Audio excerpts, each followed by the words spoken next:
Pairdefrance.fr, le premier site d'articles français et patriotes, présente Ici Sud Radio. Les Français parlent au français. Les carottes sont cuites. Les carottes sont cuites. Sud Radio, Berkoff dans tous ses états. André Berkoff, Céline Alonso. Un enfant par la main pour l'emmener vers demain, pour lui donner. Les enfants, on va en parler aujourd'hui sur Sud Radio. André Berkoff, depuis plusieurs mois, les accusations d'agression sexuelle ou de maltraitance commises sur des enfants par des animateurs du périscolaire se multiplient à Paris, mais aussi partout en France, André. Et beaucoup de parents s'inquiètent. C'est ce qu'a révélé le magazine Cache Investigation, diffusé sur France 2 le 29 janvier dernier. Depuis, ce scandale ne cesse d'enfler. Il fait la une de l'actualité. Et cette semaine, nous avons le plaisir de recevoir Arnaud Gallet pour en parler. Il est cofondateur et président de Move Enfants, André, un mouvement de lutte contre toute forme de violence faite aux enfants. Et oui, et d'autres formes de violence. On se disait quand même, au moins, peut-être le périscolaire et le scolaire est épargné. Eh bien, pas du tout. Pas du tout. On l'a entendu dans le dernier conseil de Paris, quand il y a eu la grande réunion du conseil municipal à Paris, où il y a eu vraiment des altercations assez violentes sur ce problème de la gestion par Paris, par Anne Hidalgo, de ce périscolaire, quand les enfants ne sont pas à la cantine, quand les enfants ne sont pas en cours, ou en train d'être occupés par le professeur ou par leurs instituteurs. Qu'est-ce qui se passe? Eh bien, 5 millions d'enfants, il faut se rappeler, sont accueillis dans des structures périscolaires en France, dont 93 000 à Paris. Eh bien, Cache Investigation a révélé les défaillances des animateurs qui maltraitent ou abusent des enfants, des signalements graves de parents ignorés, des conditions de travail dégradées, etc. 2 animatrices viennent d'être suspendues à Paris. Dominique Versini, la défenseuse ou la défenseur des enfants de la ville de Paris, a reçu 150 saisines depuis sa nomination en décembre dernier. 19 animateurs ont été aussi suspendus à Paris en 2025 pour des faits à caractère sexuel. C'est-à-dire que cette espèce de pénocriminalité, elle est là, elle est dans le scolaire. Et il y a eu, encore une fois, un débat très très fort où notamment Delphine Burclay, la maire du 9e arrondissement de Paris, s'est signalée en disant « c'est pas possible de parler comme ça, que cette situation perdure ». Et on va en parler tout de suite avec Arnaud Gallet. Et ce qui se passe, c'est absolument effrayant. Alors Arnaud Gallet, bonjour. Bonjour. Alors Arnaud Gallet, comment vous expliquez, on découvre évidemment, il faut cacher investigation, mais on le savait déjà avant, vous le saviez avant, comment il se fait que dans ce périscolaire, on laisse rentrer des gens, alors je ne dis pas qu'ils sont des pédophiles professionnels, c'est pas le problème, mais que ça puisse se passer comme ça, et qu'il faut le découvrir à l'occasion d'une émission de télévision? Je pense que de manière très simple, là où il y a des enfants, il y a des prédateurs. Donc à chaque fois, on a l'impression de découvrir, on le voit systématiquement. On en a parlé avec Betaram, on en a parlé avec l'église, enfin bref, un peu partout, dans le sport. Enfin voilà, donc ça veut dire quoi? Ça veut dire que tout simplement, je pense que on est dans le déni de quelque chose qui n'existe pas en France, c'est-à-dire qu'il n'y a pas d'obligation de résultat quand on accueille des enfants dans un lieu, tout simplement. Obligation de résultat, ça veut dire quoi? Que n'importe quel lieu où il y a des enfants. Oui, ça veut dire qu'en fait, on sait que les violences existent, on sait que les violences sont nombreuses, les violences sexuelles, on dit que c'est un enfant toutes les 3 minutes en France, c'est énormissime, 160 000 enfants victimes chaque année de violences sexuelles, donc ça veut dire que potentiellement, ça peut se passer à l'école, au périscolaire, au sport, à l'église, etc. Enfin bref, c'est une réalité. Qu'est-ce qu'on met en place en face, au niveau des institutions, pour agir? Et moi, je me permets de rebondir sur ce que vous avez dit. Vous voyez, moi, je trouve ça scandaleux, la nomination de Dominique Versini. Et je vais vous dire pourquoi. Parce que Dominique Versini était l'adjointe à Anne Hidalgo en charge de la protection de l'enfance. Donc, elle était responsable. Elle était déjà en charge, oui. Les enfants qui ont été tondus, au niveau de l'aide sociale à l'enfance, c'était Dominique Versini qui est responsable. Et donc, on promeut une personne qui est responsable à un poste de défenseur des enfants. Et là, je me permets de le dire parce que en France, on a déjà un défenseur des enfants. Et donc, c'est une entrave à son poste que de le créer de cette manière-là. Le défenseur des enfants, national, exactement. Il s'appelle Éric Delemare. C'est une autorité indépendante. Et donc que la ville de Paris, soi-disant sous forme de préconisation, viennent créer ce poste avec en nommant donc la personne qui était responsable, c'est un crachat au niveau des victimes, je parle des enfants et des parents, et je pèse mes mots, et je peux vous dire que moi ma colère elle est bien là aujourd'hui par rapport à ça, parce que derrière je vais vous dire ce qu'il faut faire. Je vais vous prendre un exemple, je vais faire le parallèle. À Saint-Ouen aujourd'hui, je l'annonce ici, il y a aussi une affaire dans le périscolaire. Qu'a fait le maire de Saint-Ouen, Karim Bouamran? Il a convoqué les parents, tous les parents. Vous voyez, moi j'habite le 17e arrondissement, on n'a pas été convoqués, nous. Hein, ça se passe dans le 11e, etc. Surtout pas dans le 17e, tiens, pourquoi pas? Oui, on n'en parle pas, oui. On n'en parle pas. Non, Karim Bouamran, il a convoqué les parents, il a convoqué tous les parents, il va mettre en place un document unique d'évaluation des risques de violences faites aux enfants, qu'on va accompagner, nous, au niveau de Move Enfants, parce que les violences sont partout, et il faut garantir leur sécurité, et il faut que les parents aussi aient confiance en l'école. Bien sûr. Donc il ne s'agit pas de nommer les gens responsables, quand même, à des postes. Logiquement, Dominique Versigny, je reviens dessus, elle aurait dû Ça fait sortir. combien de temps qu'elle était... Elle a été là sur les deux mandats Sur les deux mandats bien d'Anne sûr. Hidalgo. Alors elle était avant, je crois, au niveau solidarité, après plus au niveau mais sincèrement, une personne comme ça, soit elle démissionne, soit elle est évincée, elle est pas promue. On marche sur la tête dans ce pays. Donc ça, c'est vraiment quelque chose qu'il faut avoir en tête. Et je le redis, est-ce qu'on peut imaginer quand même un seul instant qu'on regarde de ce qui se passe de la situation parisienne, que ce soit la ville de Paris elle-même qui trouve les solutions? Ce sont eux qui sont responsables. Ceux qui ont créé des problèmes ne vont pas trouver les solutions. Moi, je pense même qu'il faut les mettre sous tutelle à un moment donné, que Paris ou autre, etc. Il faut se dire que l'État, en fait, a son mot à dire. Que dit l'État? Rien. Silence radio. Que dit la justice? Bon, on ouvre des enquêtes, on ne sait pas. Des fois, on classe sans suite, on ne sait pas trop, etc. Ça suffit. En fait, les enfants sont des personnes sérieuses, vulnérables. Les enfants ont des droits. C'est important, et nous on a un devoir, c'est de les protéger. Et là on voit bien qu'on a failli à tous les niveaux, et je pense qu'il faut arrêter un peu avec cette politique de l'autruche, et pire avec, je pense, quelque chose qui est de l'ordre vraiment d'une grande mascarade, quoi. Mais moi j'ai vu effectivement Cache Investigation. Moi ce qui m'a vraiment scandalisé, c'est de voir qu'on recrute effectivement ces animateurs, notamment ceux qui sont vacataires, sans formation. Oui, j'allais poser la question. On les reçoit même pas. On les recrute. Comment on recrute, pardon? Comment on peut recruter des gens qui sont chargés de s'occuper des enfants? Il n'y a pas de critères. Quels sont les critères? Quels sont les examens? La loi est laxiste. Il y a quand même deux choses. Il y a trois en réalité. Un, il y a la question du recrutement. Là, on voit bien que dans le Cache Investigation, il n'y avait même pas d'entretien d'embauche. Donc déjà, c'est une vraie question. Qui embauche aujourd'hui à un endroit sans avoir un entretien d'embauche?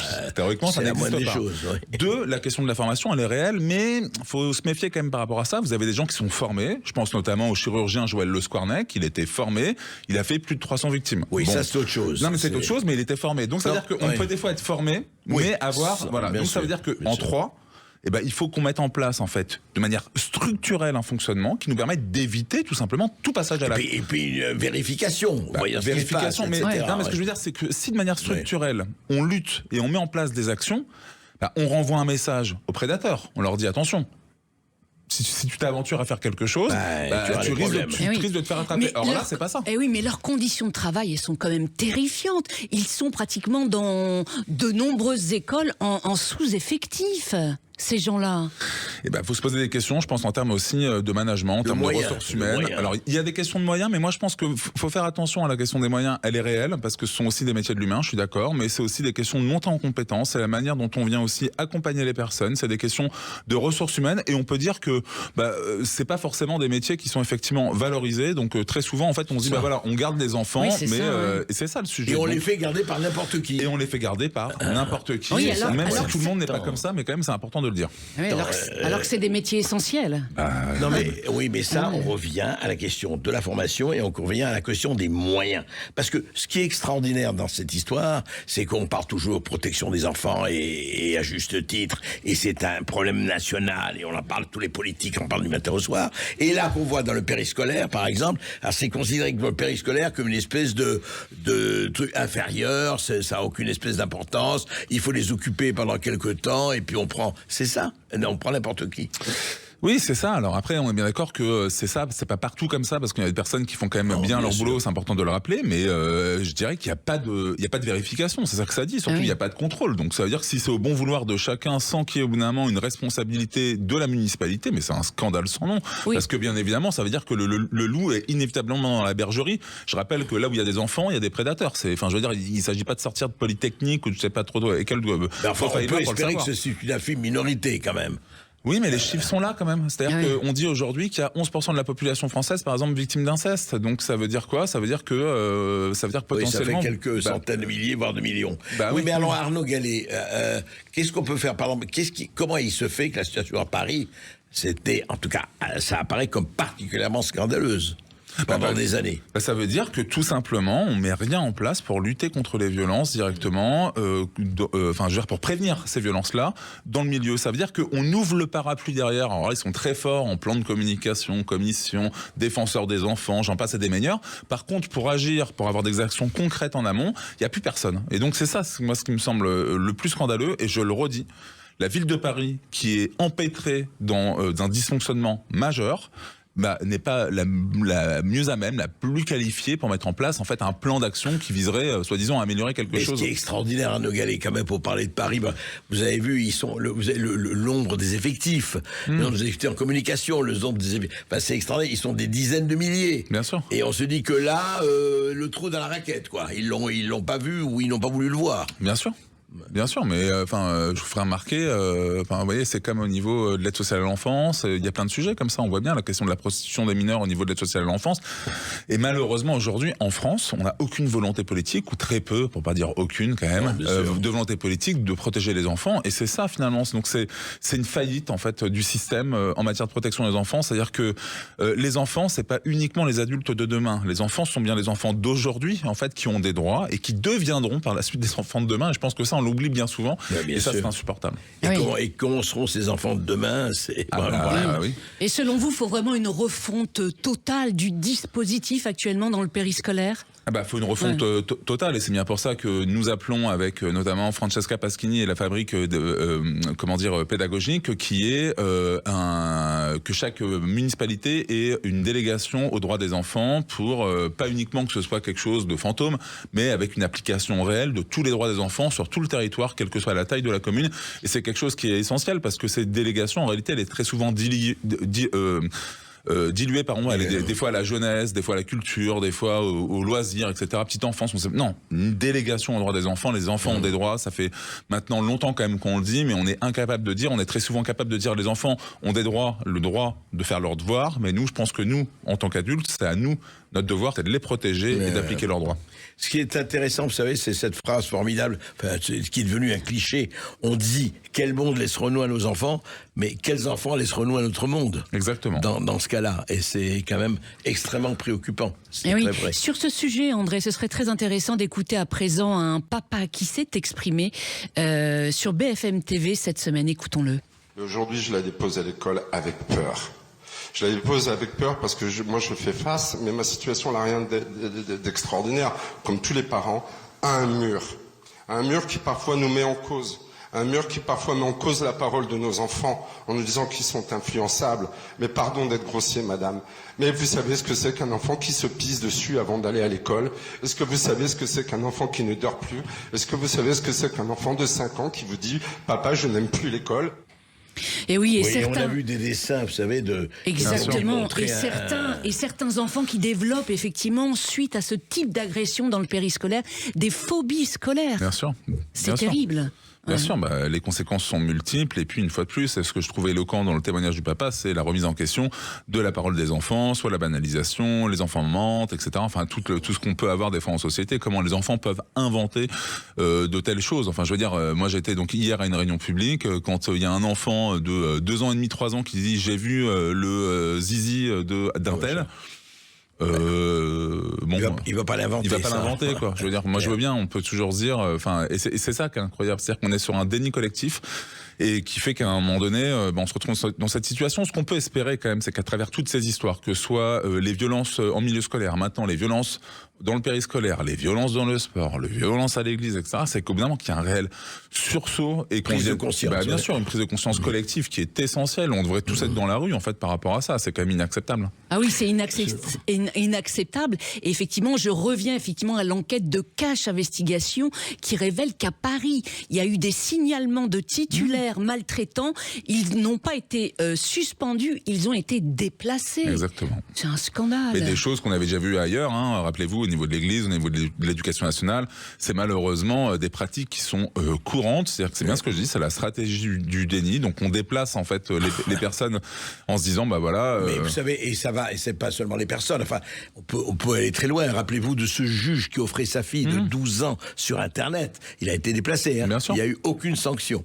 Donc en fait, on se retrouve, Arnaud Gallet, avec une société à irresponsabilité illimitée. Bien sûr, exactement. C'est ça le problème. C'est exactement ça. Et une société surtout qui met les enfants en situation de grave danger, parce que c'est quand même important de le rappeler, c'est-à-dire que notre inaction, notre immobilisme, le manque de volonté politique aujourd'hui en matière de protection des enfants, ça met les enfants en danger en fait tout simplement, et donc ça crée, ça aggrave leur situation, et les risques quand on est victime, quand on est enfant, c'est important de le dire, et ce sont des conséquences tout au long de la vie. C'est quand même très souvent ce qui se passe quand on n'est pas protégé. Et c'est pour ça qu'il faut dire, il faut une action au niveau gouvernemental, au niveau national, mais à tous les niveaux des mairies, vraiment des communes, etc. Merci Arnaud Gallet, merci à vous. Vous êtes, je rappelle, cofondateur et président de Move Enfants. Et là, c'est un problème dont on va encore beaucoup parler. Merci à vous d'être venu sur Sud Radio, Arnaud. Dans un instant sur Sud Radio, André Berkoff. C'est à Lyon que nous allons partir, Lyon où l'on veut effacer la mémoire du maréchal Bugeaud.